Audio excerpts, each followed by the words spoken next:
പാളിയ പദ്ധതികൾ, പാഴായ കോടികൾ.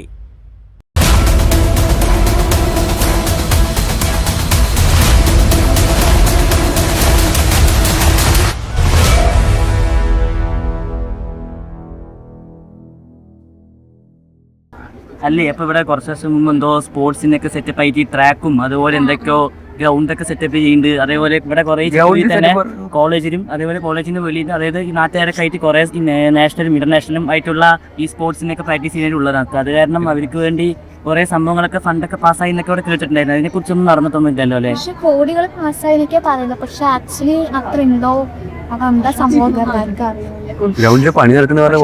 പണി നടക്കുന്നത് പേര് മാത്രമുണ്ട്, പക്ഷെ ഒന്നും നടക്കുന്നില്ല. വെറുതെ ഇങ്ങനെ കറക്കാണ് ഇപ്പോൾ കാട് പിടിച്ചിട്ട്. എന്താ അവിടെ അവസ്ഥ അല്ലേ കോളേജ് ഗ്രൗണ്ട്? സ്വിമ്മിംഗ് പൂളിന്റെ അടുത്തുകൂടെ പോകാൻ പറ്റില്ല.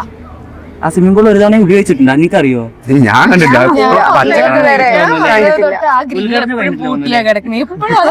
എല്ലാ ഭാഗത്ത് പോകാൻ പറ്റില്ല. ആ പുല്ലും എന്തൊക്കെ ആയിട്ട് നമുക്ക് പോകാൻ പറ്റില്ല. കുറച്ച് സ്പോൺസേഴ്സ് അങ്ങനെ എന്തൊക്കെയോ കിടക്കുന്നായിരുന്നു. ഓരോരുത്തരുടെ ഓരോ സൗകര്യങ്ങൾ ഇല്ലാണ്ട് ഇവിടെ ഇത്രയധികം സൗകര്യങ്ങളെല്ലാം ചെയ്തൊക്കെ തുടങ്ങി വെച്ചിട്ട് മുഴുമിക്കാൻ എന്തൊരു അവസ്ഥയാണ്.